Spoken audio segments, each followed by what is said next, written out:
Okay, a brother brings some good used books, and I know it's hard for them to come in from Baltimore, but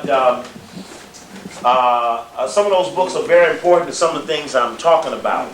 And last week he gave me the copy of Cornel West and Henry Louis Gates, and I spent the next day reading it, Bob. I read it all the next day, and it inspired me a whole week of discussion. I've been Carter G. Woodson all week. I've been Emmett Scott. I've been James Moreland. Interesting, you know, Moreland is the Moreland Spingarn Library. Is Moreland white or black? White. He's a white man. He's black. He's black. This man. He gave his whole collection. He had a black father and a white mother, but his father's name, Moore, M-O-R-E, was Moore, M-O-R-E. I believe it was probably more of M-O-O-R, because when James, his son, gets the name, he drops the E and goes M-O-O-R, more, and adds land, and becomes more land. But he was more. Something's up in there. His daddy was, I'm going to get into that, I'll get into that with you. There's some excellent sources. I really want to make sure that I have time to read these things into the record, some of them of such great detail. Now, another thing I want to do with you tonight, as I look over and the Boule is talking about the climate in which they were created in as one thing, simultaneously I want to walk you over to, Carter G. Woodson is trying to get some money from Abraham Flexner at the Rockefeller Foundation. If I go over to murder by injection, I can read where Abraham Flexner is preoccupied at this period that Carter G. Woodson is trying to get money from him in setting up the AMA, pulling skullduggery on the natural doctors, overthrowing them with the quack white doctors that they were setting up. Right. So what we need to do is to walk through. We need to take Carol Quigley is talking about one period in time. As Carol Quigley talks about who the power people are at this period in time, we understand that the forces on Carter G, the forces on Garvey, or the Alain Locke, the forces that produce an Alain Locke, etc., are all coming out of this climate that Quigley describes in terms of the consolidation of the rich and the powerful at that moment in time, a very critical moment, as they went from the late 1800s to 1933 to establish worldwide power, what it meant at that period for them to come forth, and that these brothers were trying to come up amongst this. If I never get to any of this in the lecture, Carter G. Woodson, I have to give some of my strongest support and respect for several reasons. Not only did he say he wished that these Negroes didn't kiss the ass of the whites to get the grant money, because when it came to him, they expected him to kiss the ass because the others had kissed the ass. And he found it was hard, and he got, say, $25,000 from the Carnegie Foundation. He got $37,000 from the Laura Spelman Fund. He got $25,000 from the Rockefeller Foundation. But as soon as he didn't do what they asked him to do, or as soon as they kept telling him, well, we need you to merge your research with that of Robert Moulton at Tuskegee. We know Moulton to be a spy. Right. Carter G don't know that, but Carter says, I ain't working with that damn fool. I'll never work with him. And he lost a grant, big $25,000, not to work with Moulton. We know Moulton a spy. He didn't know. He just watched Moulton. Though they was in the same fraternity, he wouldn't work with him. And they told Carter G, we won't give you money unless you work with a Negro who we approve of. Then they started establishing white scholars who Carter G would have to have his money dispensed to him through white scholars. A man named Park at University of Chicago. Carter G was one of the earlier master's degree graduates out of University of Chicago. So he's in Chicago, 1907, 1908, 1909. One of the things I'm also very impressed with is the role of the YMCA in nigger life in the late 1800s, 1900s. The role of a YMCA as a place where blacks could go live for a limited amount of money. The Young Men's Christian Association. And that Charles Wesley and many of these others had positions in the YMCA. Moreland was the head of the YMCA movement. Well, Moreland is in the middle of all of that because he was very instrumental in the bringing forth of it. You'll run into a man's name named Work, W-O-R-K, another social scientist during that period. What did it mean when Du Bois set the criteria by which sociological studies on Negroes would be established. And it was, again, the type of study that said 14 police, 44 media executives, 22 business executives, 13 plumbers, 22 carpenters. The sociological study that whites wanted from blacks was a study that told who all of the blacks were in a particular area, what all of them were doing. That was a sociological study that the whites wanted to fund. Carter G wanted to do some shit on Kemet. He said, I got some shit on Luxor. They said, no, that position will get a lane lock. Interestingly enough, I saw some shit where they said that the deal was in making a lane lock, the first Rhodes Scholar, was that he would be the only black Rhodes Scholar until he died. And it's interesting in the biography of him, and written by two Howard people, Ray Logan and Michael Winston, both Boules. CFR. Both, huh? CFR. Both Boules. Hebrew used to go with Winston's daughter, who was a jazz singer. Turned into a freak or something. When y'all freaking or something? Did you bring me the profile of her? Yeah. Okay, yeah. You don't act like you don't know what I'm talking about. All right. Sherry, well, okay, yeah, see, now you remember. Yeah, Sherry Winston, right? And that, only a minute ago. Okay. Well, in the profile that they wrote in the encyclopedia, excellent book. I got these from Brother Nati, and I'm going to go through a couple of the profiles. The Dictionary of American Negro Biography. And not being one big in the Negro things, I'm starting to get my Negro thing really tightened up because I got the Negroes really down now. But the role of the Negro, see, you got to understand, Du Bois, and I have to correct things that I've said in my tapes in the past. I said in the past that the Talent and Temp speech was given in 1910 at the Boule Convention. And that's not true.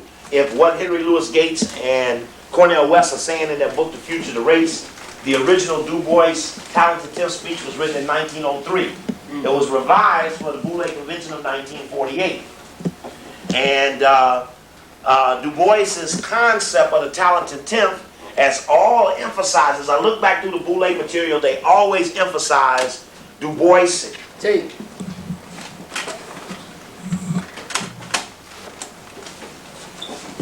They always emphasize Du Bois' emphasis of that the lot of black people will be risen by that 10% educated class, the educated black elite. Remember, we had established in the past that when the whites, rich whites, coalesced with the earlier blacks, there were not rich blacks. So rich whites coalesced with educated blacks because there was no class of rich blacks yet. So it was an unequal relationship. Now we have the great white foundations coming together. We got the Federal Reserve over there incubating. We got the America under massive transformation. Simultaneously, you got these blacks organizing. The blacks, as I'm reading carefully into the role of Locke and all of the earlier Boule, the blacks worked very hard at convincing the whites that they were the blacks to be counted on. That the destiny of black people, the guarantee that black people would be primed for that which whites wanted. That they would guarantee this. Before I go any further, just to give you a glimpse so that I don't miss any of this tonight, let me take you to a period where Carter G. strike. Marcus Garvey is looming on the horizon, and whites are getting ready for World War I, and they want to build the appropriate consensus in the black community to support World War I without bringing up the unfair treatment that blacks were subjected to as a result of being looked at as less than a white man. These documents, and I just wanted to make sure I do this so that I don't miss it, and we're early, so I can be able to do this and get back into the larger flow. This is, we heard before about spin guard. Remember, the library at Howard is Moreland Spingard, and all of them. Spingard is very fascinating. Moreland is fascinating. All of their histories, their interrelationships. Carter G. Woodson broke up his relationship with Moreland because he felt Moreland was too trusting of white people. And he wrote him a letter saying, "You trust any cheap honky you can find." He said honky, but he said something like that. And he said, "Your unblinded loyalty to cheap white men against the intellectual Negro, you are a threat to our neighborhood." And he cuts his relationship when he kicks Moreland off of the journal of his Association of Study of African American History. He knocks him off the board secretly. Now this is Spingard, Emmett Scott, preparing for this conference of editors.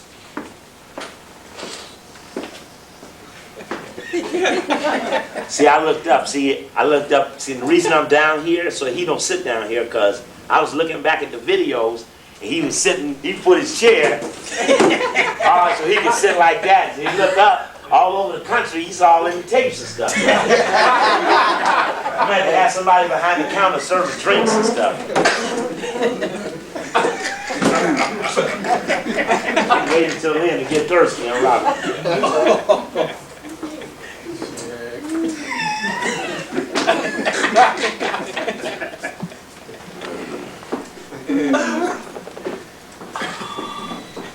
Did he pay double since he paid for last week? Did you pay for last week? All right. Now this is relationships. These are Emmett Scott and Spingard and others talking to each other. Listen very carefully. I think you'll find the weight of the information very glaring. They want to get the Negro editors together to build a consensus for the Negroes to support the white man at a very critical period. Simultaneously, they want to assess the Negroes and see which Negroes they might have trouble with, which Negroes should be stressed for further cooperation, who should be asked for names. They were looking for a society that don't know no names.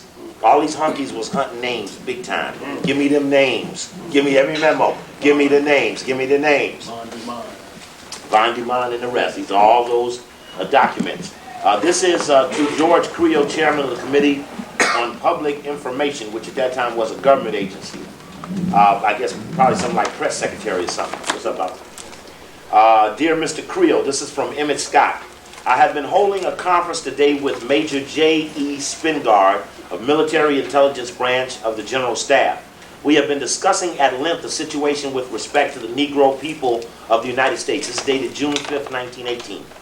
Our joint feeling and opinion is that the present statement, and notice that these are not all spelled the way you may spell them now. Oh, that reminds me. Made me look at your tape on the Khalid lecture. I opened it up today, and you got to look at the word warrior. W-O. Oh, right. Right, okay, all right. All right.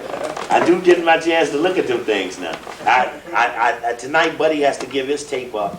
He has to give his tape to me. Normally, the cameraman been taking the tapes home. Buddy has to give his tape up tonight because I got from him last week the Georgetown lecture. So I put the thing on today. I'm going to look at it, and it opens up with a naked woman. She got a rifle in her hand. She got bullets strapped between her naked breasts and a holster around her naked waist. And I think "Fight the Power" by Public Enemy is a song playing in the background and shit. So, I didn't see that at Georgetown. I didn't see it.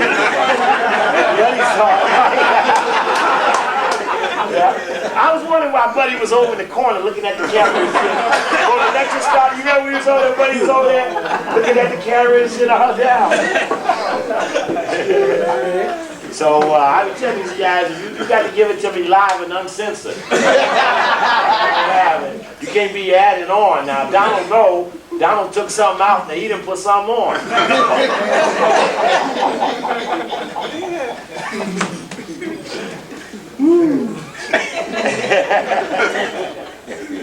Yes. We talked about the bullet strapped around it last weekend, which was 10 days ago. The the real Black Panthers had their reunion in San Francisco, and I'll try to get some more information and bring it back to you. That's what Yeah, I have some friends who were there. I would like nobody to know. knows about it. You won't. It's not too. It might have been published in the San Francisco paper about stalking one of the Panthers from the East Coast and stuff. So I'll bring some information back one day. I can't tell when I talk to my friend in San Francisco. Okay. Excuse me. I'm not negating the new Panthers. I'm just saying the real, so you know whom I'm talking about. The '60s Panthers had a reunion. So. Our joint feeling and opinion is that in the present state of affairs among the Negro people, it would be exceedingly desirable if this meeting were held in Washington, D.C. at an early date.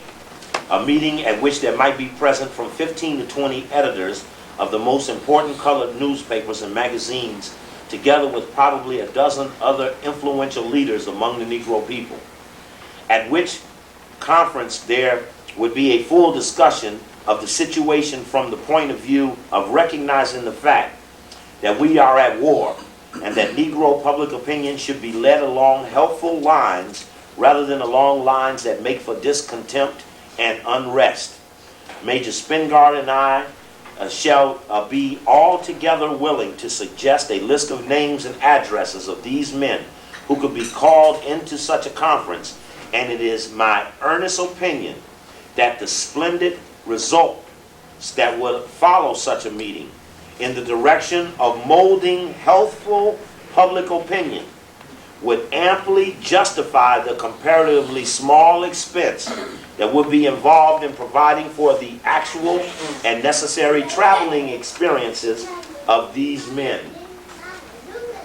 Hey girl, you better cool it over there.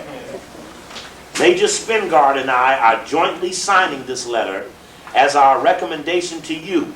A conference at your convenience with respect to the matter can be held if desired. Thank you in advance for a word of reply. I am sincerely yours, Emmett J. Scott, Special Assistant to the War Department. Emmett J. Scott's granddaughter is who? Elaine Brown, who did run the chapter the party, the first woman to ever run the Black Panther Party. All right. After a lot of purges and conflicts in the party.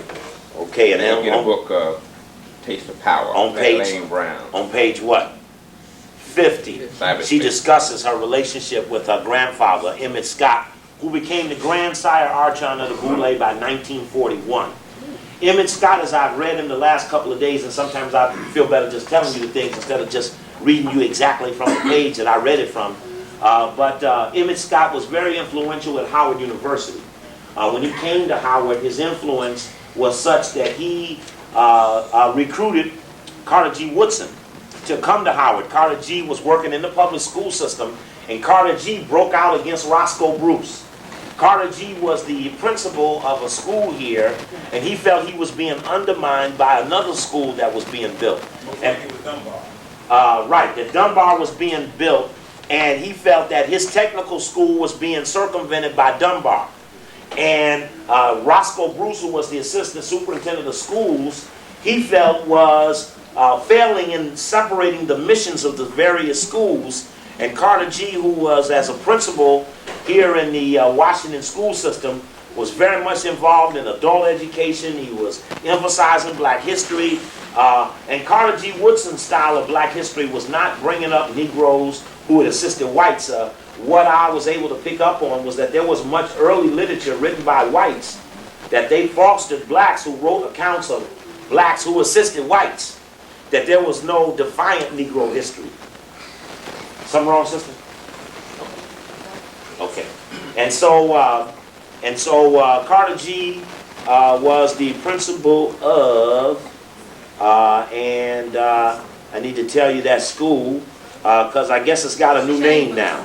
Because I don't think the school, I wouldn't doubt, but if I give you the name, you might be able to tell me if this is the same school. Now, he also went down to West Virginia and taught at one of the West Virginia schools. He also taught in the Philippines for some years. Blacks were, America was occupying the Philippines. So many blacks who wanted to teach had to go to the Philippines to ride the boat to the Philippines to teach there for the whites were not as willing to allow them to be teaching in the public school system. Remember, the Rosenwald Foundation, the Phelps-Stokes Fund, the Rockefeller Foundation, all of them built the schools down south to allow the development of the Negro teachers who then taught in those schools, who eventually taught into the colleges, who eventually became the leaders. Whitney Young and all the rest of them came out of colleges on into the action arena, as they so to say. And so Carter G was at the school and Washington. He took that job when they were going to lower his salary over in the Philippines. And I think he was making, he accepted a salary of about $2,300 a year. When he got his salary up to $3,000 a year, he thought he had really hit it. One thing I noticed about Carter G was that they say he was a intensive disciplinarian, very excessively strict, had a limited sense of humor. But interestingly enough, that all of the people who I read in the last couple of days about Carter G. Woodson, all of them were excessively impressed with his charismatic teaching ability. His lectures, said he supplemented a lot of his income with his lectures, and that he gave the most fascinating lectures of anybody in his day in terms of captivating the audience about stories about Negro heroes, and his emphasis in beating on educators that did not emphasize Negro things. I was very interested. He was at the, it says from the fall of 1919 until the end of 1917, Woodson remained at the M Street High School, where he taught history, French, Spanish, English. Although technically any student could attend M Street High School, only the most financially secure and academically well-prepared students were admitted. Because of the space constraints, and perhaps because students had to buy their own books, most of the students came from Washington's growing black bourgeoisie, and the school was more like an elite black preparatory school than a public high school. More M Street High School students went to attend college than did graduate from any other high school in the city, black or white. A gifted and dedicated teacher, Woodson inspired many students to study Negro history. Rayford W. Logan, who was a student at M Street High School when Woodson taught there, went on to earn his PhD from Harvard. Now, Rayford Logan was taught by Carter G. At M Street High School, and of course it's Rayford Logan who is the co-author of the Encyclopedia on American Negroes. Now, the point that I've come to learn, a great appreciation of what was going on during this period with these writers, were that at that time one of Carter G. Woodson's greatest fantasies was to have the Encyclopedia on Africa. And whites would never fund it. He never had it. It still ain't been one, I don't know. But he never had it because whites wouldn't fund it. But that these Negroes were coming up with the first time ever journals on Negroes. That blacks didn't seem to have a lot of information on other blacks. So the person who became the one to compile the information was of value to everyone else because they had had the chance to get to these books. Books appeared to be very privileged at that time, and access to books, access to collections and other things appeared to be products of great inner rivalry between people. Jabari, quickly. Well, there is a encyclopedia on African history. I think Diop has one, and somebody else had one, but they at the white colleges. At a Chicago, my friend had a intern at Chicago University. He said he saw all that up there, Chicago. The University of Chicago got a bunch of black stuff they done stole. And now the other part of this is, once I go through the black elite, Carter G, Alain Locke, and all of those, and look at their interactions with the rich whites, then I've got to go over to Diop, I've got to go over to J.A. Rogers, got to go over to James, and look at the pressure and the tensions put on them as another group of more nationalistic writers who also wrote, who didn't have the engagements with whites, or seemingly on the surface we don't think that they did. I state that because when we look, you're going to be shocked to see how whites strategically funded damn near all study. No study was done for just knowledge. Study was done for hire. And without the money, study wasn't done. People dropped great studies. That's why when Carter G began to initiate things that whites wouldn't fund, he broke the line. He broke the line that said a nigga don't do nothing unless a white man say okay. Remember now, Rosa Parks again ain't till 57. 5. So you got 5. Started in 55, over in 57. She that boycott, what she did in 55. How long was the boycott? 463 days. About 20 months. Damn near 55. It's 57 when it finished. All right. Started December 1st, 1955. That's right. All right now. No. You know, you look a little like Rosa Parks. That's right. She got on the bus. Thank She you. get that review from Greg. He was on the bus. Roland rode the bus. That's right. Sister. That's right. Thank you. I see that. I see you. I see her in you. So anyway, we can see another thing too is the impact. We sat around and talked about the number of people who are on internet, talking about the boule and other things that we've talked about over the course of time, and in all of the various cities, the people who have focused on information because we were able to lay a thread. What I'm most intrigued by is the number of students that Carter G. Woodson produced, people in the spirit of Carter G. One of his first research associates he ever hired was Charles Wesley, who went on to write the Alpha history book, and the Boule history book, and the Elks history book, and the Life and Times of Prince Hall. And you could understand why certain small cadres of scholars became only those scholars who wrote only the cornerstone information. That as they began to develop curriculum, the fight for curriculum, Carter G. and even Elaine Locke asked for a curriculum in African Studies in 1921. The curriculum in African Studies didn't get to Howard till 1959. But they asked for it 50 years before they got it, stating that if Howard could be the center of knowledge on the Negro, they would be of use to every white in the world who would have to come to Howard to get the knowledge of the Negro. And that was excessively important, how people strategized around their schools. They kept trying to get Carter G. Woodson to take his research and put it under Howard, or put it under Tuskegee. He refused the institutional influence, stating that even though he could appreciate the leaders of them institutions, he wasn't accepting the indirect pressure of their donors. And that was excessively intriguing. So I don't know what the M Street School is now, but it says the Dunbar story. You can read about the M Street School and the Dunbar story. Let's see, Woodson taught several different schools. Initially he was assigned to Thaddeus Stevens School. Is that still around, Thaddeus Stevens? Yes, Yeah. It's in Folly Bottom.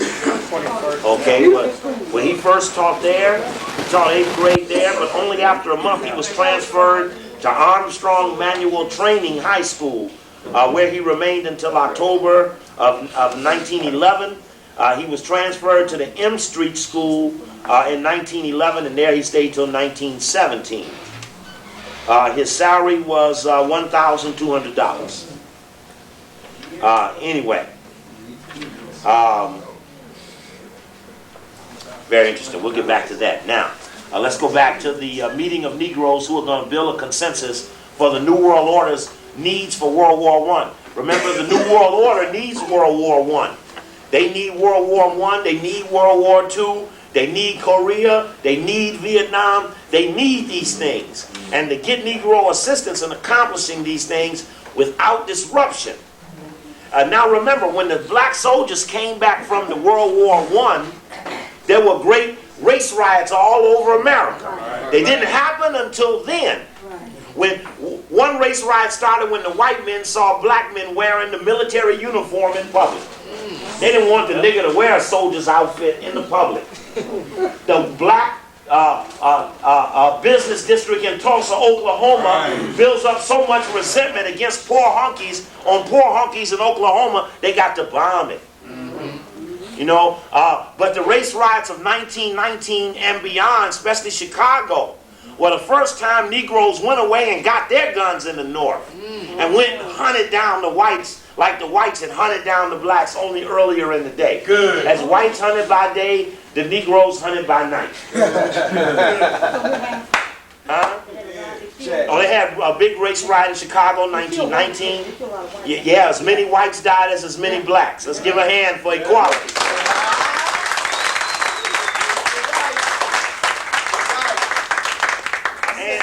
And in that climate, I want to skip over to another book. This was one of Tiome's books when she was going to Howard. I forget what class this was, Afro-American History. That was a class. That was the class, Afro-American History? Well, I'm intrigued in what these books are. I'd like to see some of your books. Huh? You don't have any books? Okay. But I'd like to see some of the curriculum that they're putting out. I told you, In which class? in certain classes. Oh, because I have some of my books. Okay, well, good. I'll tell you after lecture what kind of things I'm interested in. But remember, during this period between 1910 and 1920, you had the Great Migration from the southern cities up to the north. And what I wanted to, as they look through all of this climate, remember Jekyll Island. Between 1910 and 1920, you're on Jekyll Island. You got the great foundations coming forth. You got the AMA coming forth. You got World War I. You got all of the FBI. FBI Hoover's coming on. You got Garvey coming on.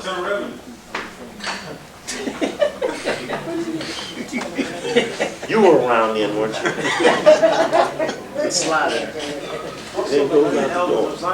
Says, and many of those are already at work marched off to war, leaving empty factory jobs in northern cities. Between the years 1910 and 1920, the black population in Gary, Indiana, increased by 1,283.6%. In Detroit, the population increased by 611%.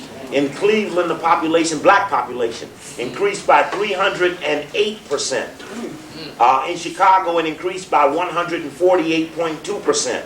It was not only the pull of industry that drew blacks from the South during this period. Southern agriculture was undergoing severe difficulties as the boll weevil moved up from Mexico, ravaged cotton crop after cotton crop. The tenant farmers and sharecropper systems were driving rural blacks deeper and deeper into despair when a black newspaper, the Chicago Defender, written by Robert Abbott, who was one of the Negroes at the meeting with the government that I'm going to read you into right now, just to let you hook all of these circumstances in together into a dynamic. We must pick up all of these divergent patterns on a dynamic. That the tenant farmer sharecropper systems were driven rural blacks deeper and deeper in despair. When black newspaper Chicago Defender began to encourage blacks to migrate northward and northern industry began to send labor recruiters to the south, the response was overwhelming. And interestingly enough, it says that when the labor recruiters went down there to get the blacks, the white boy in the South said originally he was encouraging the Negroes to go. When he looked up and saw the Negroes leaving the farms in mass, he started setting up tariffs saying that a man who came down to be a labor agent for a northern factory had to get a license of $5,000 to recruit Negroes to go north. So they didn't want the white man to come down there and raid their Negro population.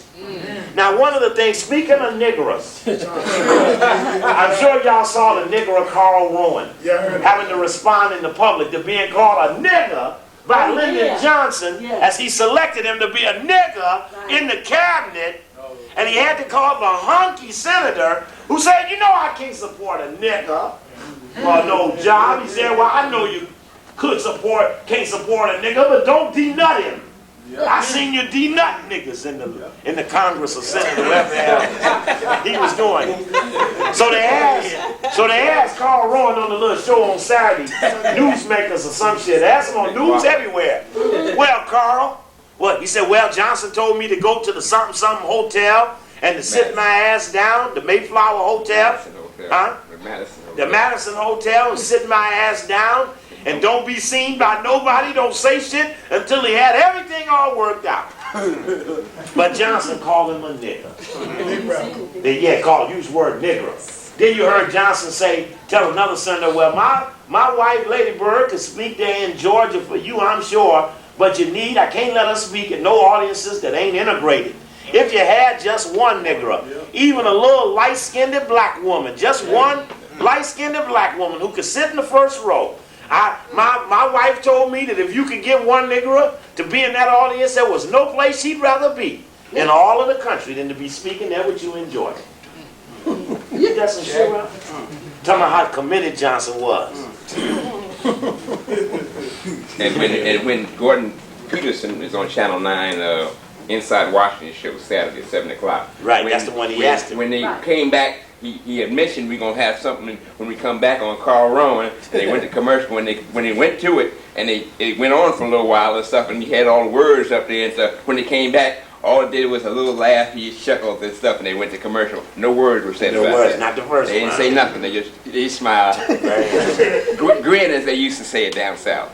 But the process by which you, and one key thing he said about Carl Rowan, remembering last week's tape, one of the things you would want to get in last week's tape, remember Carl Rowan has to come out on Malcolm X. He said the worst thing that could happen is that black people could think around the world that somehow Malcolm X's death is of any significance.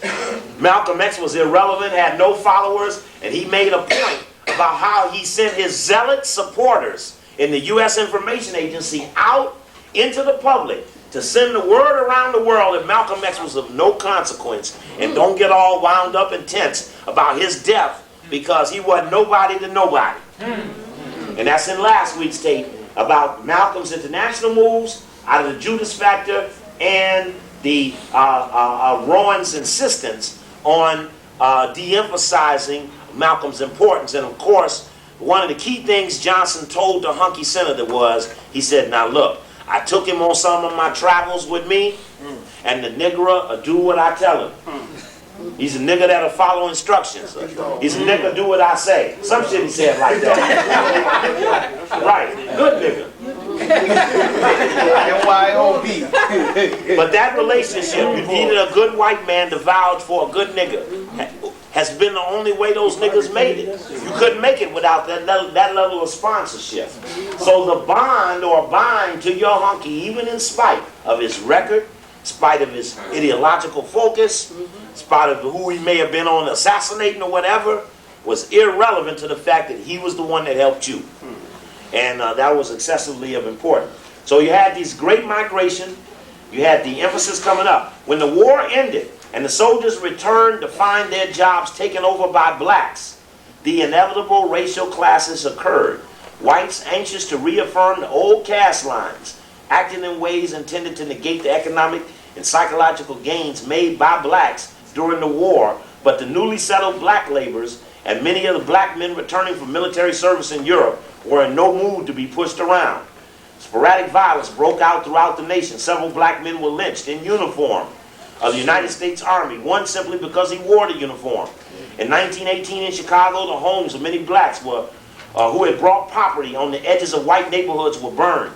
All this served as a prelude to the summer of 1919, which would be like the summer of 1999 in America, where there were 22 race riots in the United States in both North and South of America.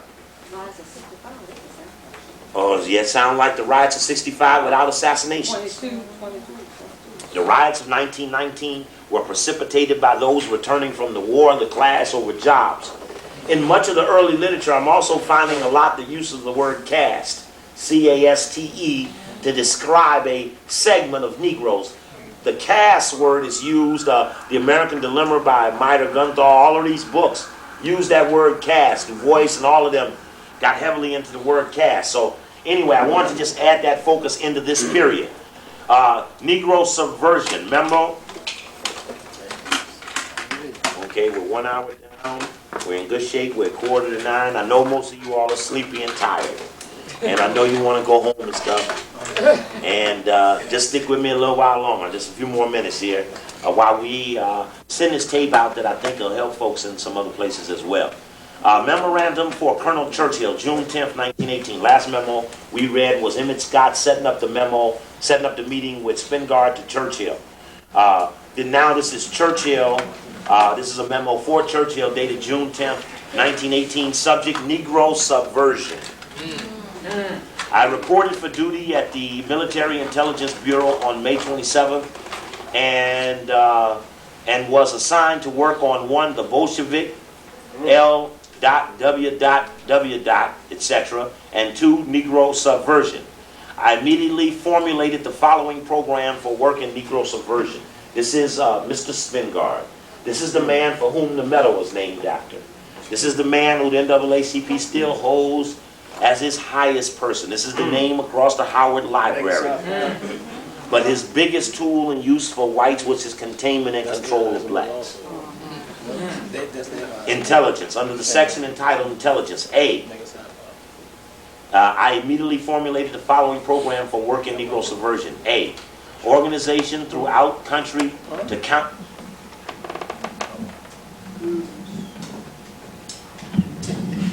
A. Organization throughout country to counter espionage system among colored people themselves.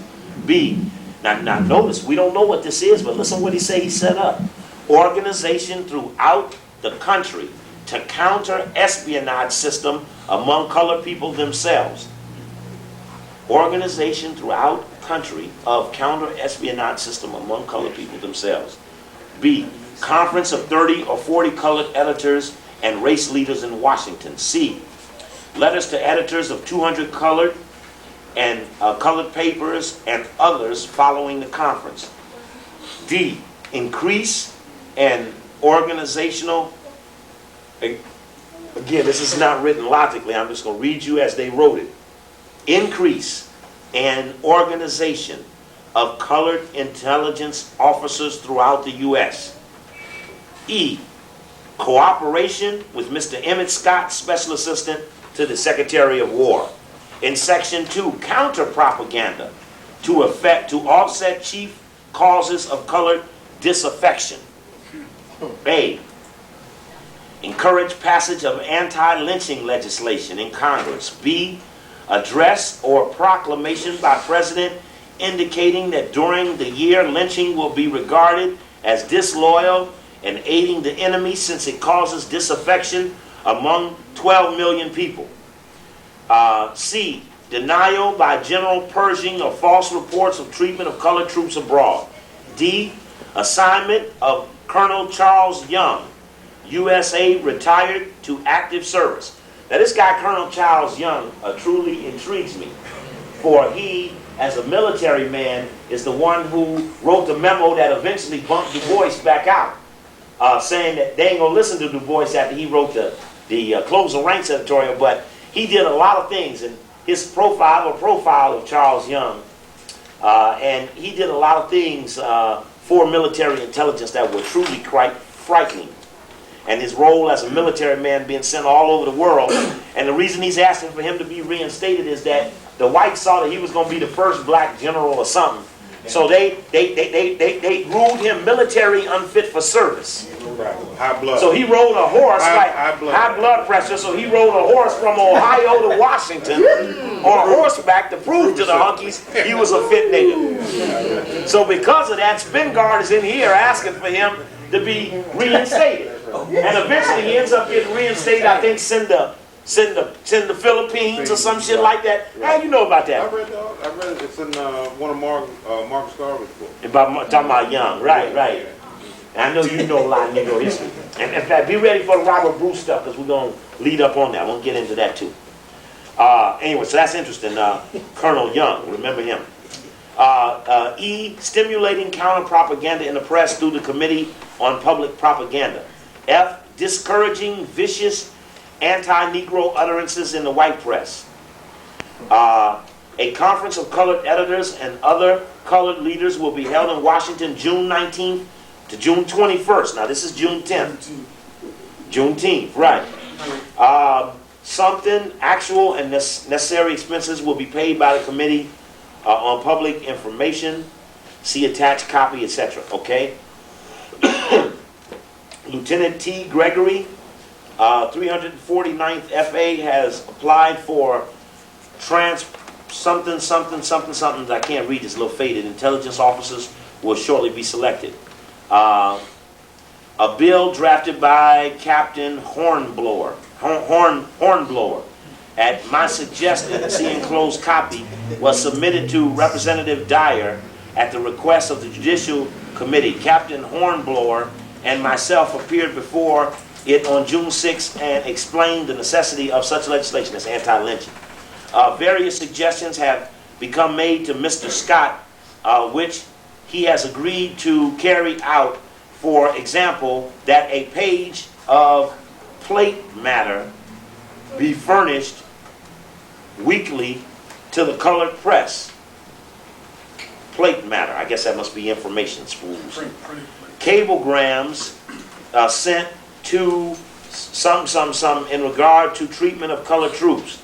Interview with Dr. Du Bois, editor-in-chief of the colored magazine, The Crisis, circulation monthly 70,000, who has promised A, to submit all matters in his magazine to designated persons in advance of publication, to make his paper an organ of patriotic propaganda hereafter. Work begun on organization of counter-espionage committee of colored people, advisory committee to the Chief of Staff of the Army. The following recommendations are made. 1, that Negro subversion in all its forms be assigned to a separate and distinct section of military intelligence. 2, that the Secretary of War recommend the immediate passage of anti-lynching legislation. 3, see, they were having a hard time getting niggas to do shit if they couldn't kill lynching. Now, you know when the anti-lynching bill was passed? 1959. Damn. 1959. And the reason I know is that the head of the NAACP in Chicago, a man named Abner, was overthrown. He was kicked out of the NAACP for supporting the anti-lynching legislation that was going on in Congress. And Mayor Daley, who had won the election in '55, his main man was Congressman Dawson, and he told Dawson not to support the anti-lynching bill, and Dawson didn't. He was the big black congressman of Chicago. So Abner then rallied the NAACP against Dawson, so Dawson took the regular Democratic machine and bought up memberships and overthrew Abner. Just won the election. Used the Democratic Party and bought up the memberships and overthrew the man who was forcing him to support anti-lynching. One of the staunch supporters of defeating the anti-lynching legislation was John D. Rockefeller, who was out in the forefront of defeating the anti-lynching legislation. Just for the record. The following recommendations were that the restoration of Colonel Young to active service be given immediate consideration. After all, the nigga rode all the way here on a horse. Oh boy. That the creation of an advisory committee to the Chief of Staff of the Army be effectively authorized. And 5, that the advisability on military grounds of an address or proclamation by the President to be called to the attention of the Secretary of War. Signed, Joel E. Spingard, Major, Military Intelligence. Next memo, dated June 19th, from the War Department, from John Gillespie. Attention of Major J. E. Spingard. Gentlemen, pursuant to your request of the 3rd for a list of the officers of this association. This is now, they're about to give up the list to all the names of the NAACP. Remember we heard about that in the Memphis Commercial Appeal story? Well, this is the actual memo in which they gave it up. June 19th, 1918. This from the Secretary of the NAACP to Spingard. War Department, Military Intelligence, 15th and M Streets, Washington, D.C., 15th and M is where it was located. Pursuant to your request of the 3rd for a list of the officers of this association, including the officers of the branches throughout the United States, we are enclosing here with such a list. The names of the national officers appear on the stationery upon which this letter is written. On separate sheets, we have given you the cities in which branches of the association are located and the names and addresses of the president and secretary of each branch. I beg to advise you that at the present time, the association has a list of 117 active branches. 35 of these are new branches organized within the present year. The others are of long standing. The total membership of all the branches to date in excess of 32,000 paid members. And probably when reports of our membership drive just closed are in, will amount to a minimum of 35,000 names, with the possibility of several thousand more. The following branches listed have been inactive for some time: Alton, Illinois; Cairo, Illinois; Carbondale, Indiana; Galesburg, Illinois; Jacksonville, Illinois; Mounds, Illinois; and St. Joseph, Missouri.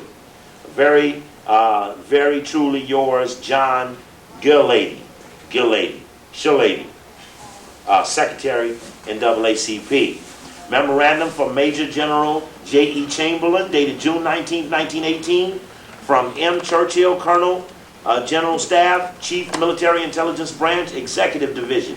Memorandum: during your visit to this office a week before last, Major Spingard mentions General Ballew's Bulletin number 35 and the effect it had on the colored people. I am enclosing herewith a clipping which deals with this subject from a colored paper called The Crisis, which may be of interest to you. Referring to the general question of unrest amongst colored people, you will be interested to know that Major Spingard has made considerable progress in his efforts to influence colored public opinion and is in close touch with Mr. Scott, Assistant to the Secretary of War. We have obtained additional personnel for his subsection and feel we have sufficient information to handle this situation. So they give him a copy of Du Bois's Crisis as an example of moderated Negro public opinion. June 22nd, 1918, from Chief Military Intelligence Branch, Executive Division 2, Intelligence Officer, Fort of Excavation, Hologram, New Jersey. Something I can't read, it's kind of double shot. Subject: returned Negro soldiers. It is our intentions to ask for the Negro soldiers invalid, something cut off, home, to address colored audiences in regards to the treatment of colored troops abroad in order to stimulate the morale of men and to set at rest disturbing rumors circulated by German agents.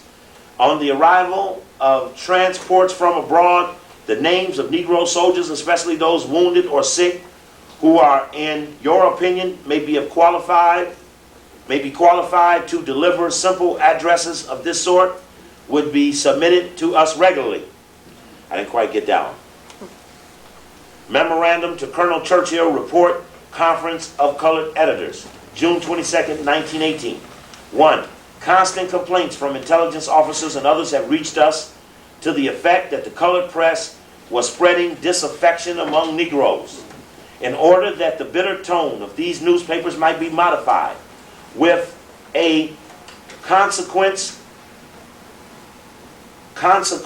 stimulation of Negro morals, I suggest to Mr. Emmett Scott, Special Assistant of Secretary of War, that a conference of colored editors and other free leaders be arranged in Washington. Mr. Scott dictated a letter to the Committee on Public Information, which I signed jointly with him, asking Mr. Creel to pay the expenses for such a conference. Upon receiving Mr. Creel's acceptance of our proposal, Mr. Scott and I agreed on a list of conferees and on a general plan for the conference. And confidential telegrams were sent in Mr. Scott's name to about 40 editors and other leaders of the colored race. I received the written permission of the Secretary of War to take part in the conference. 2, the conference was held in the Interior Building on 18th and F Streets. What's there now on 18th and F? Department of Interior, where I was laid off. Department of Interior, where you was laid off. Show you that.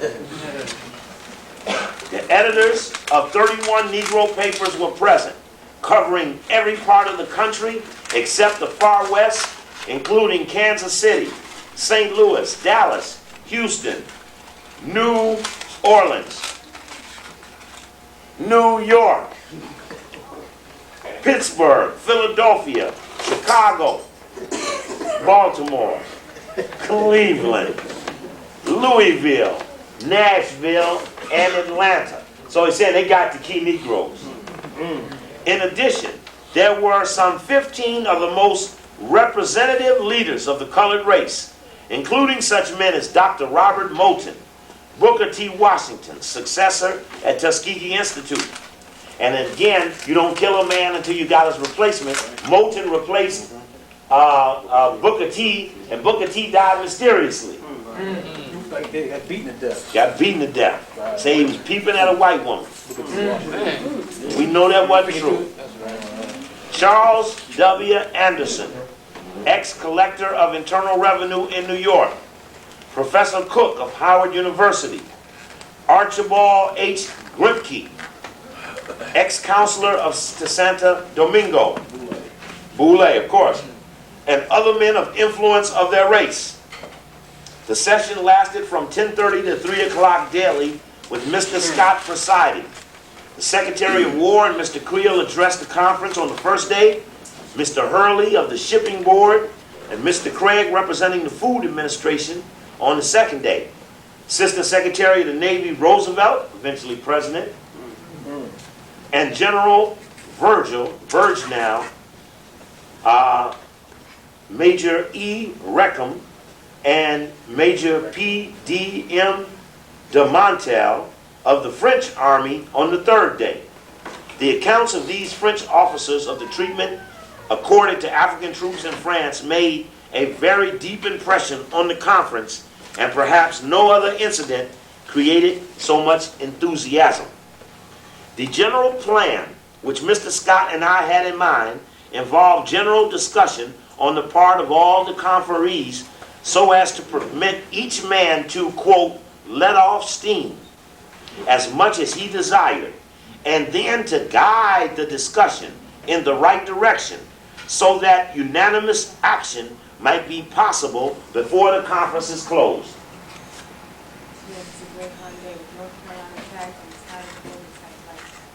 Light, somebody got a gray Honda on the side? Yeah. Hyundai. Hyundai, yeah, your lights are on, bro. Thank you, sir. The general plan, let off steam as much as desired and then guide the discussion in the right direction so that unanimous action might be possible before the conference closed. It was decided that the conference should be private and that all public accounts of it should be emulated from Mr. Scott. The conference were given to understand that they have been called to Washington to assist the government in winning the war, and more especially to furnish advice on how the morals of the colored people might be made more effective for this purpose. Heated argument was not infrequent, but on the whole, the tone of the discussion was sober and statesmanlike, and the conference conformed throughout to our original plan.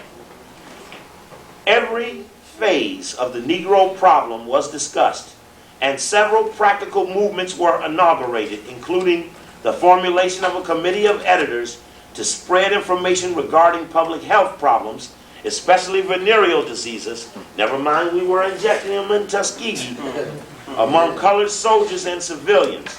And remember, the first Army Veterans Hospital was built at Tuskegee. And I denoted that one of the things some of the elder blacks give Moulton honor for is not allowing the Ku Klux Klan in 1923 to force Tuskegee to hire all white doctors in the institute. And of course the Klan knew that they had to do these injections of syphilis. And the Klan just did not believe at that time that a black man could be trusted to do what a black man eventually did. You understand that? Yes. So once they got the assurances that the blacks would fuck the other blacks, the Klan backed down, and Moulton was allowed to go ahead and staff the hospital with black doctors. Of course, they sit in the meeting with Moulton talking about they're going to release information on finding venereal diseases. Yeah. Yeah. Every phase of the Negro problem was discussed among colored soldiers and civilians. This was initiated by Captain Arthur Spingard, representing the Surgeon General's office. You remember Joel Spingard was the chairman of the NAACP, and his brother Arthur was the chief attorney and the treasurer of the NAACP. So they made Joel Spingard, military intelligence general. They made Arthur captain. They tried to make Du Bois lieutenant. And he was made lieutenant, even passed his physical when he failed it.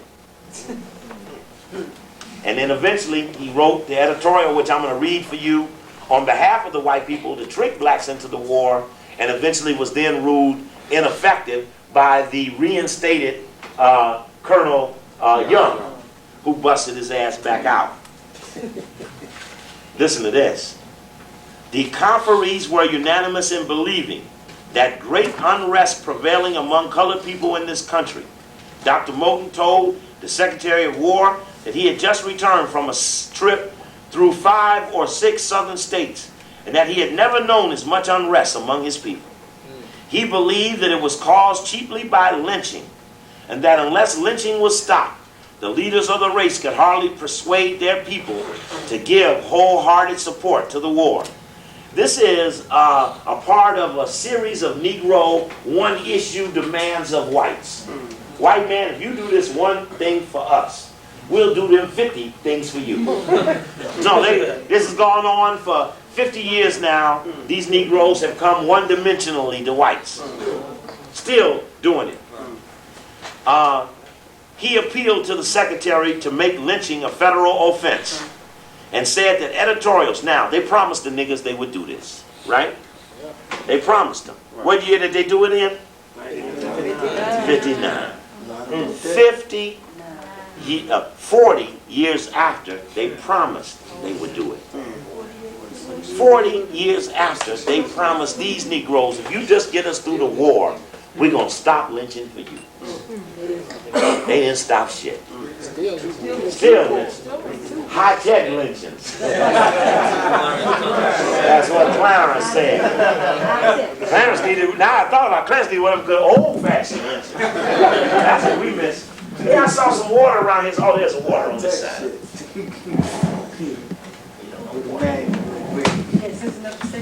Yeah.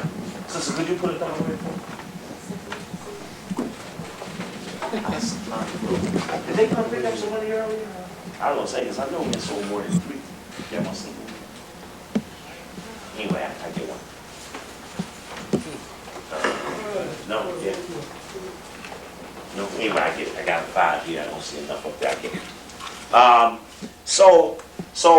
You can see how the Negro thing is being set up. Now, to get Negroes to agree to do this, remember this is now 1900s. To get Negroes to agree to do this, you got to know Negroes are willing to be called in, to be confidential, to uphold the principles of private discussion, and then to go out and do what they're told to do.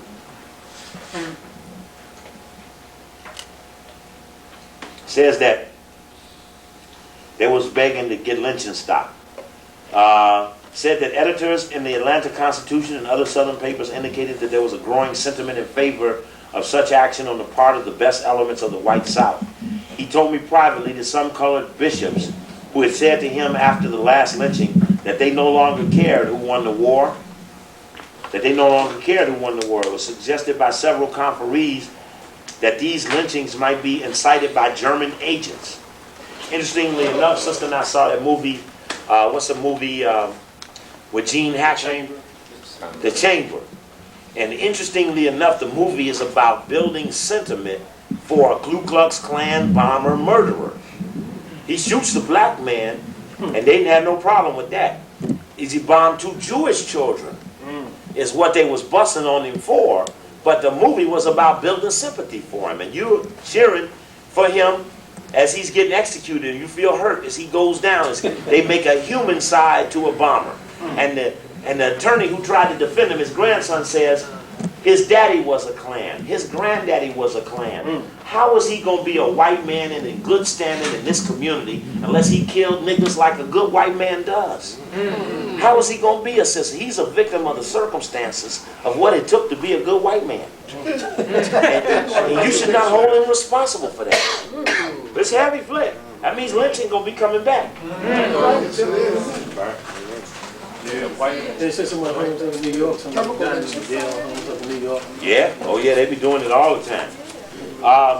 All agree, however, that the continuance of lynching was producing a dangerous feeling among colored people of the country. Other grievances were mentioned with bitterness. For example, the refusal of the Red Cross to employ colored nurses for colored soldiers, the refusal of the government bureaus to employ colored stenographers who had passed the civil service examination, the discrimination against Negroes in travel, the treatment of Colonel Young, nigga who rode here on a horse. But the unwillingness or inability of the federal government to protect colored people against lynching seemed to be the paramount grievance. Again, that wasn't resolved for 40 years. The conference ultimately passed resolutions submitted by the Committee of Seven, the G7, but actually written by Dr. Du Bois to the following effect: that the conferees were intensely loyal and had no desires to press for the righting of all their wrongs while the country was in the throngs of World War. I'm going to repeat that. That the conferees were intensely loyal and had no desire to press for the righting of all their wrongs while the country was in the threat of world war. But that some grievances like lynching called for immediate relief in 40 years in order that the leaders of the colored race might carry their people with them and put an end to the bitterness and unrest that was undermining colored morals. In addition to these resolutions, which were to be forwarded through Mr. Creel to the President, a list of grievances calling for immediate remedy was prepared for submission to the bureau heads in Washington. A copy of the resolution and list of grievances will be furnished later. The conferees, in my opinion, will have an excellent effect on the colored press and the other leaders of the Negro race. All were pleased at having been taken into confidence of the government and asked for advice and cooperation. The list of grievances, and it's the same today. When I was on the board in NAACP, the biggest thing was when Ben Hooks would go and have his 15 minutes with the president and have his picture taken in the White House.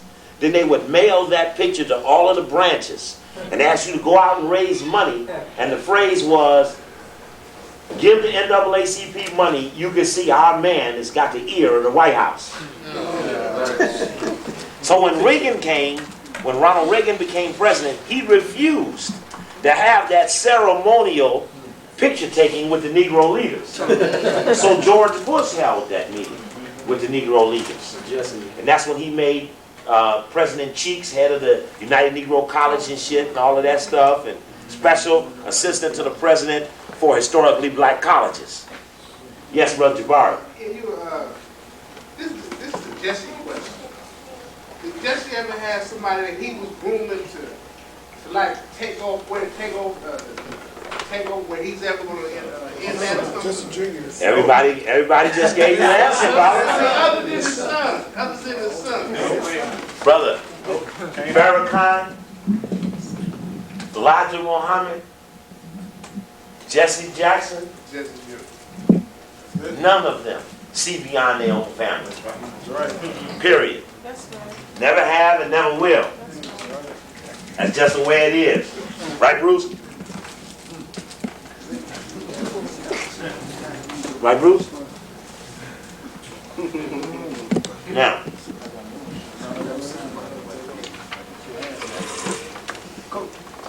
you know if anybody ever got scholarships under the United Negro College Fund? ask. I'm just wondering, curious, if anybody knows of people who've gotten scholarships at United Negro College Fund. Where's the money at? I know one guy who's on a commercial with his grandfather put the back top. You see him on the TV. He got a soul. Only one? Take the old God Canadians.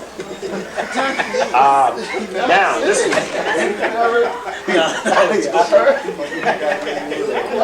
Never saw it transpire.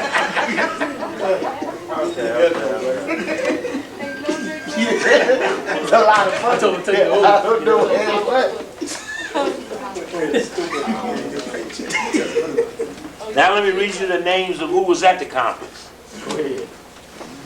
Conference of Colored Editors, Washington, D.C., June 19th to the 21st, 1918. Particulars to be submitted privately to the bureau heads in Washington. These are the list of grievances. National legislation on lynching colored Red Cross nurses. Remember, because Marcus Garvey put his nurses out in the street. Black Star. And that was scaring the shit out of them. Garvey dressed them up, gave them uniforms, made them soldiers and everything. So they said, look, white man, he got an army. That shit is going on. Colored Red Cross nurses, colored able seamen. Colored volunteer soldiers to the extent of their volunteering. Colored physicians for colored troops. Training of larger number of colored officers. Unlimited promotion of colored officers according to proven efficiency. Utilizing the services of Colonel Charles Young, retired. You can see they love them some Colonel Young. Hell of a ride, though. That's it. So the man died of prostate cancer. Right. So he had the permanent bow legs. He thought the group's name was Bow Leg. Unwilling, utilizing the services of Colonel Charles Young. You guys are awful. An attempt to equalize among black and white troops the proportion of draftees assigned to stevedore regiments. What's a stevedore regiment? It's a shipyard. It's people load ships. They're called stevedores. He said shipyard, he said horses. Shipyard? That's the people that unload the ship on the dock. Okay. Okay. Draftees assigned to stevedore regiments, service battalions, etc. Systematic getting and dissemination of news of Negro troops at home and abroad. Systematic attempt to correct ridiculous and misrepresentation of Negro and omissions of his achievement in the white press. Consideration of a government loan to the Negro Republic of Liberia, newly actively aligned with the Allies. Excuse me. And of course, they gave Liberia how many million, Bruce? White finance, Negro leadership versus Garvey? 5. I know you. That's what you meant to say. 5. Right. You're good, man. You're good. I'm not good. You good. You outstanding, bro. Be outstanding this few minutes.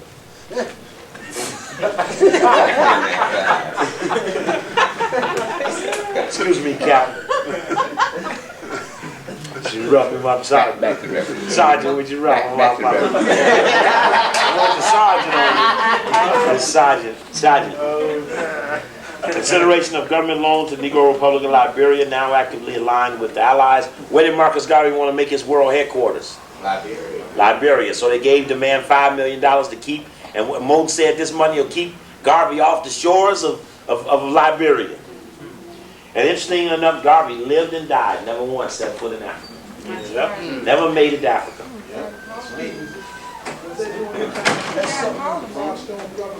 Right, all of that was going on right then, right. From the early 1900s, 1910, 1919, 20, 21, 22, 23, right in there. Yep. Executive clemency for Negro soldiers recently tried and sentenced at Fort Sam Houston, Texas. Remember they had that big incident with all those soldiers, Fort Sam Houston, Texas? I think they had came home, what was it? It was a big incident with all these soldiers. It says executive clemency for the Negro soldiers recently tried and sentenced at Fort Sam Houston, Texas. There was a riot or something. Yeah, they arrested all the blacks or something like that. I think it was a lynching. Yeah, exactly. The soldiers bust loose. Soldiers start shooting like that. Yeah, let's give the soldiers a hand.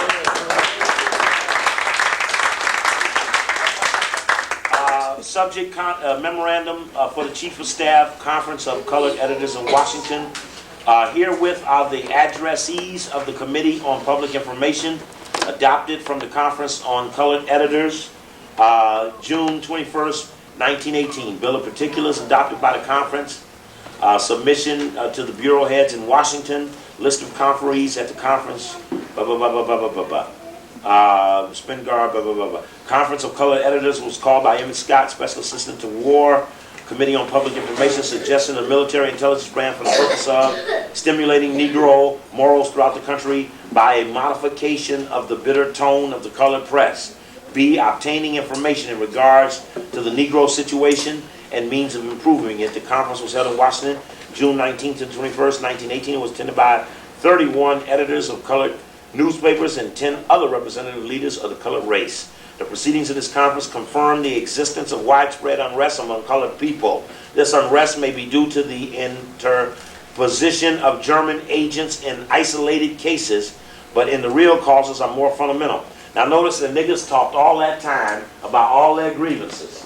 This is the memo now on the meeting, and nowhere did they mention the niggas' grievances. They said the nigga unrest is due to German propaganda. See what they did? They ventilated all them niggas, took all that information on them, put a whole list of particulars in here, and then summed it up with this unrest may be due to the interposition of German agents in isolated cases, but the real causes are more fundamental. For more than 10 years, educated Negroes have been divided between two schools of thought. One represented by Booker T. Washington, emphasizing the Negro's need of industrial training and economic power, and the other presented by W.B. Du Bois, emphasizing the direct demand for civil and political rights. Since the death of Dr. Washington and the racial ferments due to European war, a reaction against Dr. Washington's more conciliatory attitudes has set in and been diffused throughout the colored world. This would have taken place even if we had not declared war against Germany. It was due to a consciousness of their inferior status on the part of the large masses of Negroes for the first time in American history. I don't know what the fuck he just said. I think he said part of the Negro problem stems from his inferior nature. I don't know what the fuck he just said. I'm going to repeat this. I don't know. This would have taken place even if we had not declared war against Germany. It is due to a consciousness on their inferior status on the part of the large masses of Negroes for the first time in American history. The address adopted by the conference makes clear that the leaders of the race are intensely loyal, but feel keenly in their inability to carry out great mass of their race with them in active support of the war unless certain grievances receive immediate attention. The most important of these is lynching, but 13 other grievances are listed in the Bill of Particulars adopted by the conference. Immediate attention to these 14 complaints would stimulate Negro morals to an extraordinary degree. Signed, Churchill, Colonel, General Staff, Chief Military Intelligence Division, Executive Division, noted by Secretary of War file in March. This is dated July 12, 1918. List of conferees. Robert M. Jones, editor, Southwestern Christian Advocate, New Orleans. John H. Murphy, editor, African-American, Baltimore. W.T. Andrews, editor, Daily Herald, Baltimore. Charles Strike. Chris J. Perry, editor, Tribune, Philadelphia, Pennsylvania. John Mitchell, editor of The Planet, Richmond, Virginia. The Daily Planet. Charles W. Anderson, former Collector Internal Revenue for the 2nd District of New York City, now Assistant Commissioner of Agriculture for the state of New York, at present serving on Exemption Board, New York City. Robert L. Vann, editor of the Courier and Assistant City Solicitor, Pittsburgh. And of course I have the autobiography of Robert Vann, who was brought up on charges at the Boule by W.B. Du Bois and James Weldon Johnson, but when the charges were to be heard, they didn't show up. Vann ended up breaking away from this meeting and not assisting the war effort, and so the Boule felt he was a traitor to his private meeting, and they tried to bring charges against Vann but didn't show up. Let's see, Robert S. Abbott, editor, Chicago Defender, Chicago, Illinois. George L. Knott, proprietor and publisher of The Freedman, Indianapolis, Indiana. A.E. Manning, editor of The World, Indianapolis, Indiana. John D. Howard, editor, The Ledger, Indianapolis, Indiana. Dr. H. M. Minton. Henry Minton. The grandsire Archon of Sigma Pi Phi was one of those 10 other leaders who were there, who were intensely loyal, only had a slight grievance, lynching, who were going to modify the opinion of colored peoples. His daddy said that, Milton's father said that how to deal with the race problem is primarily that black men marry white women. If we eliminate the black race, we eliminate the race problem. But actually, the only problem would be that would eliminate the white race.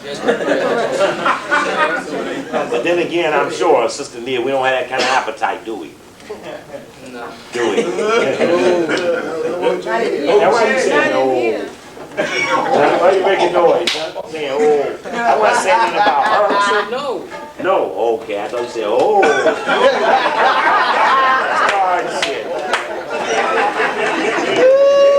That was quick, Robert. That was quick. Okay, so y'all know this guy Minton, right? Y'all heard of him? Yes. He wanted to set up a group that was like what? Skull and Bones. Skull and Bones at Yale. Let's see here. Listed, his address is listed at 1130 South 18th Street, Philadelphia, Pennsylvania. The Reverend Ernest Lyon, Chairman, Colored Branch of Maryland Council of Defense, and Counselor General of the Republican Library of the United States, Baltimore, Maryland. C.M. Bush, Publisher, Mosaic Guide, Little Rock, Arkansas. Ralph W. Tyler, former Auditor of the Navy Department, contributing editor to Cleveland Advocate. W.E. King, editor of The Age, New York City. George W. Harris, editor of The News, New York City. Richard Warren, editor, Amsterdam News, New York City.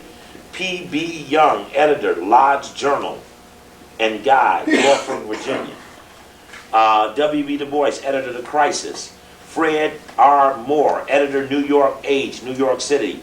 H.C. Smith, editor of The Gazette, Cleveland, Ohio.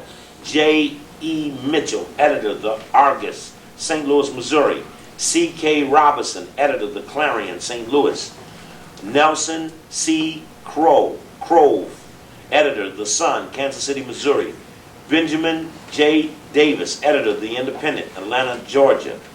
J. Finley Wilson, the editor, The Eagle, Washington, D.C. William H. Stewart, editor, American Baptist, Louisville, Kentucky. Robert Moulton, principal, Tuskegee Institute. Major Allen Washington, president, Virginia Organization Society, and representing the Southern Workman Hampton Institute.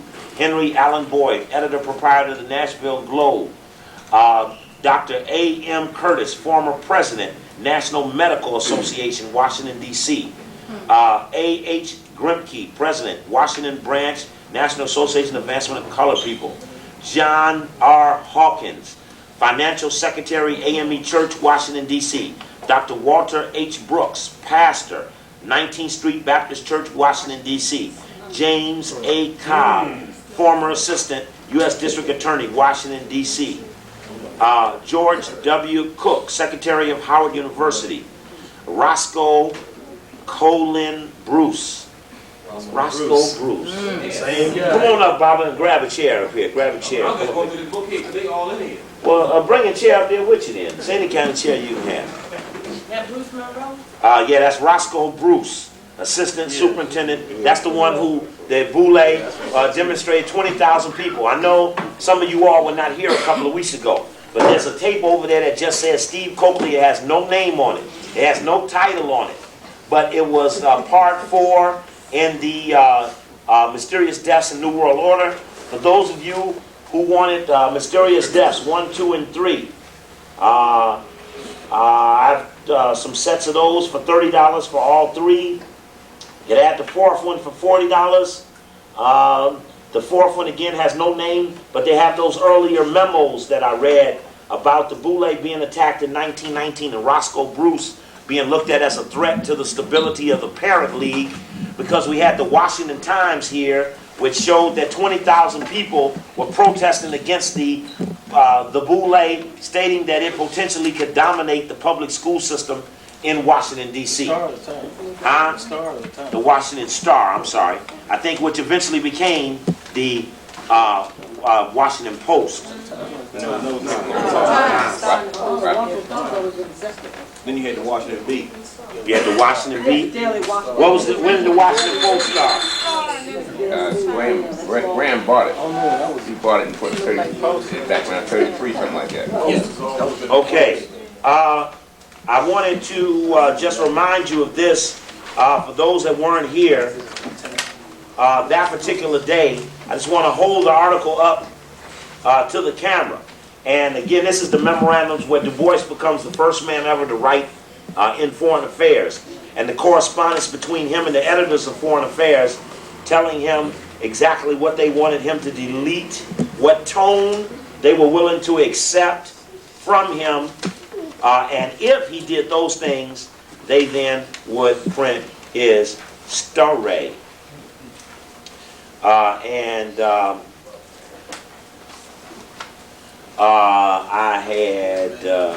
had it out here earlier.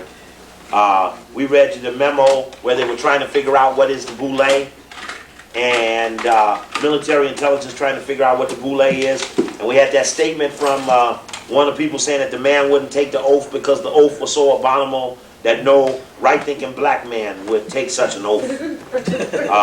And that the person who was informing military intelligence said that he would not join the organization because of the treachery of the oath.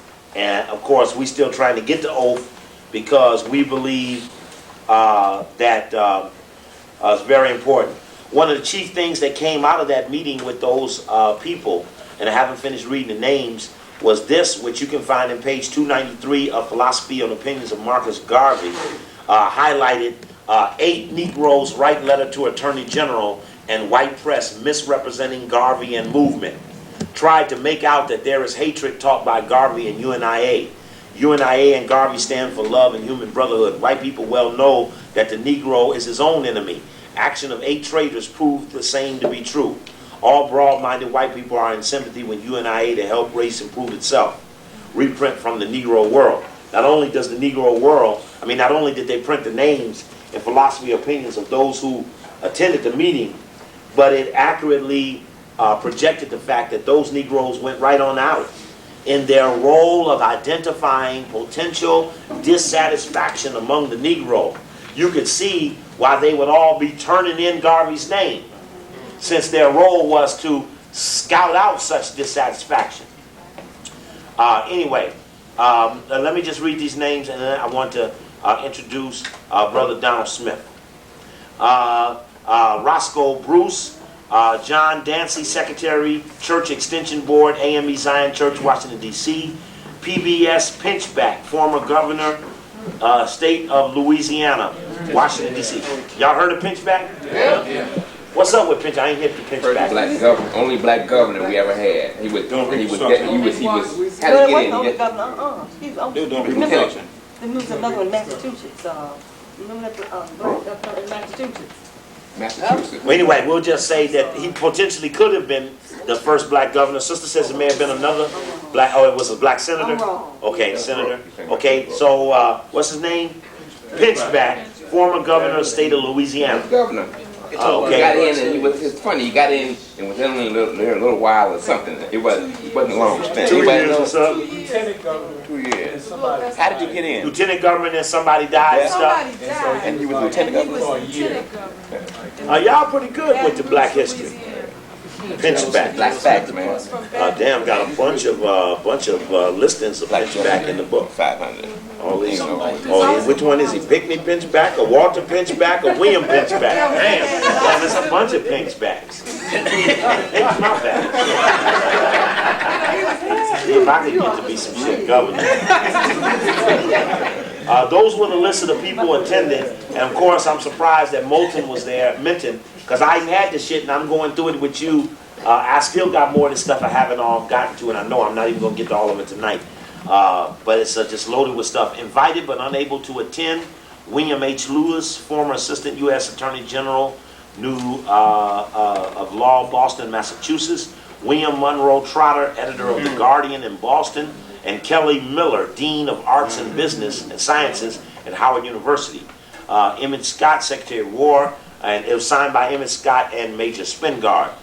Major Moulton, Tuskegee Institute. On your way to New York, this is June 25th. This is from Churchill. On your way to New York, could you come in here to Washington for an important matter? Please telegram me. This is Churchill, head of military intelligence, to Moulton. From Chief Intelligence Branch, Executive Division, Intelligence Officer Camp Dix. Subject, consultation with officers. Major Spingard, representing this branch, will visit Camp Nix during the week beginning July 1st for the purpose of consultation with the following officers now attached to the Department Brigade. And it lists all of the officers who were black at that period. Memorandum for Colonel Churchill, subject, changed attitude of colored press, from Spingard. I am enclosing an editorial from the July crisis as indicating the general change in the tone of the colored press. It has occurred to me that you may be interested in this evidence of the effect of military intelligence policy. Signed by James Spingard. Here is the editorial, July 18th. When was the meeting they had? June 12th. July 19th. Was it June 19th to the 21st? So now we're in July. Du Bois has put out his editorial, modifying his tone and his focus. Closing ranks, his famous editorial. This is the crisis of the world. For all the long years to come, men will point to the year 1918 as the great day of decision. The day when the world decided whether it would submit to military despotism and an endless armed peace, if peace it could be called, or whether they would put down the menace of German militarism and inaugurate the United States of the world. We of the colored race have no ordinary interest in the outcome. That which the German power represents today spells death to the aspirations of Negroes and all darker races for equality, freedom, and democracy. Let us not hesitate. Let us, while this war lasts, forget our special grievances and close our ranks shoulder to shoulder with our own white fellow citizens and the allied nations that are fighting for democracy. We make no ordinary sacrifice, but we make it gladly and willingly with our eyes lifted to the hills. War-saving stamps. Correspondent writes us, has there been put in operation any effective machinery for bringing our 12 million colored citizens, especially those living in the southern states, into this great national movement for thrift and economic representation by war-saving stamp movement? This movement is to have a profound effect on the character of the American people. Millions of shiftless Americans are going to learn their first lessons in thrift and economy through buying thrift stamps and war-saving stamps. It is obvious that our colored citizens should share to the full benefits as well as the responsibilities of the movement. It is a voluntary effort. Thousands of voluntary committees are working to inoculate the lessons of thrift and inspire voluntary purchase of stamps. We are glad to say that such a movement has begun. Various organizations are taking hold, and the NAACP will use its more than 30,000 members in its 108 branches to push this splendid movement. Remember, June 28th is National War Savings Day. And he goes on to talk about common schools and other things. Mr. Robert Moulton from Von Demand, your letter of September 12th just received. I desire to thank you for writing me for the information contained in your letter. I shall write at once to Dr. Ronan of Nashville and ask him to tell me what he feels at liberty to tell me concerning the letter from New York. It is needless to say that your name will not appear in this matter. Please let me have any additional information which may come to you from time to time, which may give us a lead that will show us whether there are any German propaganda at work among our colored population. Von Demand, September 18th, 1917, that's a year earlier, to Moulton. Dear Mr. C.V. Ronan, I have just been informed that you have recently received a letter from New York from an organizer of a society of colored anarchists. This office is investigating matters of this kind, which may have to do with German propaganda in this country. And it is thought that this man in New York may be connected with matters of this kind.